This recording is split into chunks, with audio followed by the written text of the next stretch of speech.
আমার বাবা 1973 সালে আপনাদের বাপ দাদার ভোটে, আপনাদের চাচাদের ভোটে নির্বাচিত হয়েছিলেন, স্বতন্ত্র নির্বাচিত হয়েছিলেন। আমি জানি না বাপের মতোই বেটিরও কপাল কিনা, বাপও স্বতন্ত্র, বেটিও স্বতন্ত্র, জানি না, এটা সময় বলবে। তবে স্বতন্ত্র হইলেও আপনার বাপ চাচারা কিন্তু ভুল করে নাই। আপনাদের বাপ চাচারা কিন্তু আমার বাপকে বুকের মধ্যে নিয়ে নিয়েছিল, তাদের ভোট দিছিল। কিন্তু আওয়ামী লীগ, শেখ হাসিনার পিতা শেখ মুজিবুর রহমান তারে জিততে দেয় নাই। পরের দিন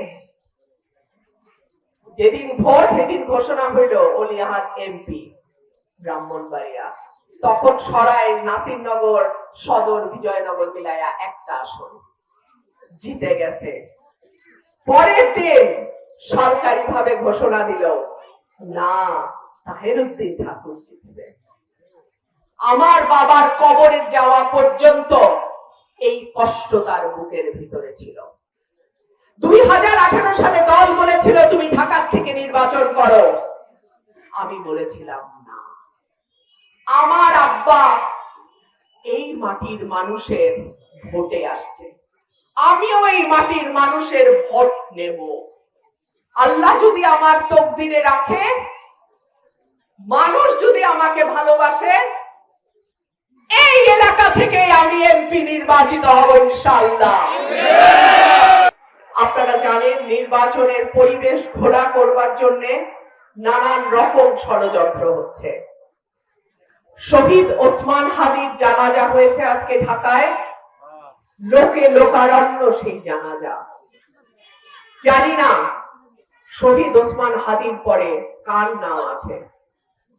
নির্বাচনকে বানচাল করবার জন্য পতিত স্বৈরাচারের লোকজন যেমন চেষ্টা করছে, একইভাবে দেশের ভেতরেও কিন্তু ষড়যন্ত্র থেমে নাই। আপনাদের কাছে আমার অনুরোধ থাকবে, অনেকেই আমাকে বলে তোমার নিরাপত্তার গাড়ি কই, তোমার লগে কি বলে ওই লোক কই, যে তোমারে গানম্যান কই, যে তোমারে নিরাপত্তা দিবে। আমি বলি মানুষের নিরাপত্তার হেফাজতকারী একমাত্র আল্লাহ, আর জমিনে আমার ভাইয়েরা। এতগুলা ভাই থাকার পরেও যদি আমার জীবন যায় নির্বাচন করতে গিয়ে, তাহলে আমি ধরে নেব সেইটা মহান আল্লাহর ফয়সালা, এবং সেই ফয়সালার সঙ্গে আমরা এক আছি। আমিন। আমার রাজনীতির আদর্শ, আমার রাজনীতির পথপ্রদর্শক দেশনেত্রী বেগম খালেদা জিয়া। তিনি এই দেশের মানুষের পালস বুঝতেন।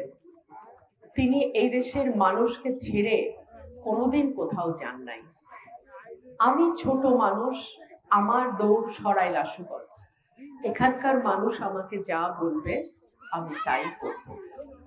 এখানকার মানুষের সাথে আমি ছিলাম, আমি আছি, আমি থাকবো। মনোনয়ন তো আমি কিনবো না, এই মনোনয়ন আমার এলাকার ভোটারদের মনোনয়ন। সুতরাং এই মনোনয়ন যদি ওনারা মনে করেন ওনারা কিনবেন, আমি কিনবো না। নিশ্চয়ই নির্বাচন নিয়ে ভীষণ রকম শঙ্কা আছে। নির্বাচনের আগে যখন প্রচার প্রচারণা চলবে, তখন নির্বাচনের দিন এবং ফলাফল ঘোষণার মুহূর্ত পর্যন্ত মব সন্ত্রাসের ভয় যেমন আছে, একই সঙ্গে অবৈধ অস্ত্র যেটা থানা লুট করে বিভিন্ন মানুষের হাতে চলে গেছে, সেগুলোর কি অবস্থা, সেগুলো উদ্ধারে কিছু করা হয়নি। আমরা দেখলাম স্বরাষ্ট্র উপদেষ্টা বলছে প্রার্থীরা অস্ত্রের আবেদন করলে তিনি অস্ত্র দেবেন। মানে এটা মনে হচ্ছে যেন মবকে একরকম লিগালাইজ করার একটা চেষ্টা, মবকে বৈধতা এবং আইনগত ভিত্তি দেবার একটা চেষ্টাই সরকারের মধ্যে লক্ষ্য করি। এটা বাংলাদেশের জন্য অত্যন্ত দুঃসংবাদ। আমার ভরসা আমার মানুষ যদি থাকে, আমার মিডিয়ার ভাইরা আমার অনেক বড় শক্তি। আমি জানি নির্বাচনের দিন আপনারা সকলেই মাঠে থাকবেন।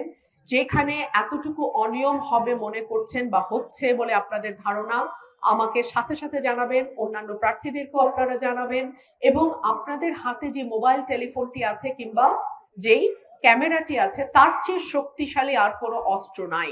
সুতরাং এটাকে সঠিকভাবে আপনারা যদি ব্যবহার করেন, আমার মনে হয় না যে দুষ্কৃতিকারীরা নির্বাচনকে খুব বেশি প্রভাবিত করতে পারবে।